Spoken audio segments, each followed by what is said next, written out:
কি রোজকার একঘেয়েমি কাটাতে চান? তাহলে চিন্তা কিসের? পকেটে যদি বাজেট থাকে তাহলে বেরিয়ে পড়ুন।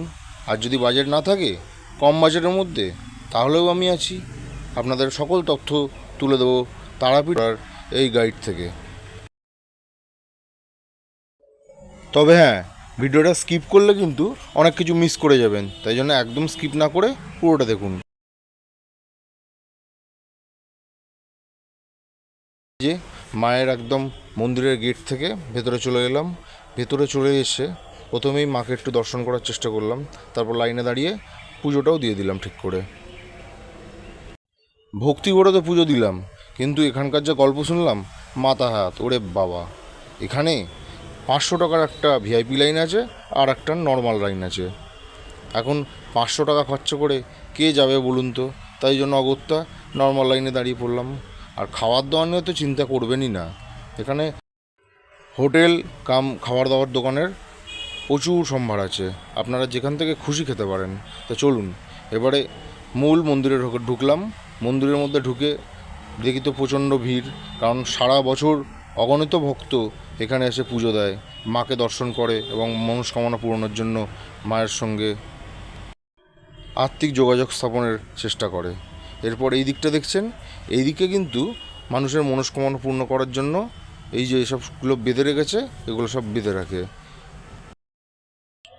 মন্দিরের ভেতর থেকে যেহেতু ধূপ মোমবাতি ধরানোর কোনো নিয়ম নেই, তাই জন্য কিন্তু সবাই এইখান থেকেই ধূপ মোমবাতি দেখিয়ে দেয় এবং মাকে প্রণাম করে মন ভরে।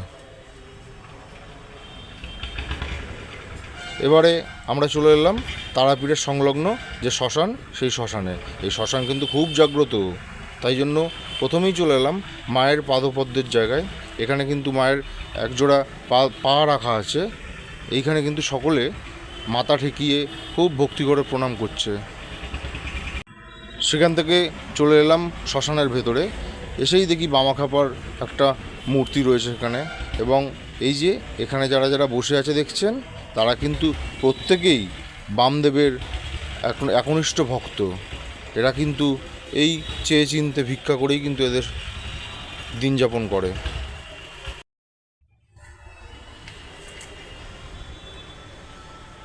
আজকালকার দিনে কিন্তু তান্ত্রিকরা অনেকেই ভণ্ডামি করে, কিন্তু এই তারাপীঠ মহাশ্মশানের কিছু কিছু তান্ত্রিক এখনও খুঁজলে পাওয়া যাবে, যারা কিনা সত্যিকারের তন্ত্র সাধনায় সিদ্ধ লাভ করেছে।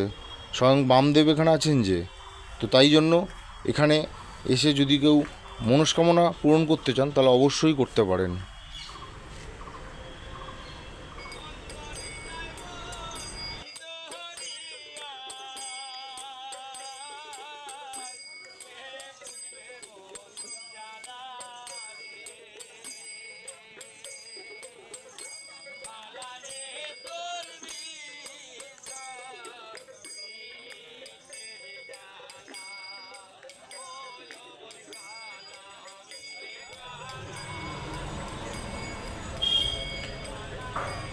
এরপর শ্মশান থেকে বেরিয়ে সোজা চলে যাই হোটেলের সন্ধানে। মানে এখানে এলে থাকবেন কোথায়? থাকতে হবে তো। তো তাই জন্য আমরা এখান থেকে বেরিয়ে সোজা চলে গেলাম হোটেলের কাছে। এখানে কিছু কিছু হোটেল তার সন্ধান এখানে দিয়ে দিলাম। এই যেমন সংগ্রাম হোটেল, এরপরে যেগুলো আছে দেবরাজ হোটেল, অনেক হোটেল আছে। মানে তারাপীঠের যে রাস্তা আছে, সেই রাস্তার দুই পাশে কিন্তু প্রচুর খাবারের হোটেল এবং থাকার লজ।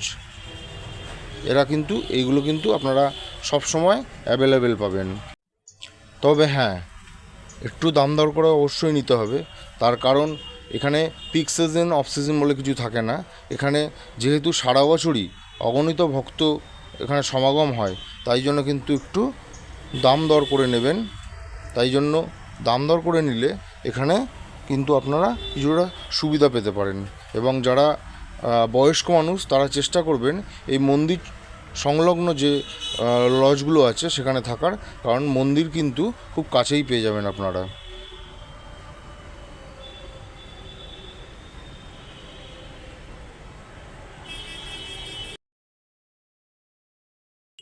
আজকের এই ভিডিওটা কীরকম লাগলো অবশ্যই কমেন্ট করে জানাবেন, এবং আমার চ্যানেলটা সাবস্ক্রাইব করে আমার পাশে থাকবেন।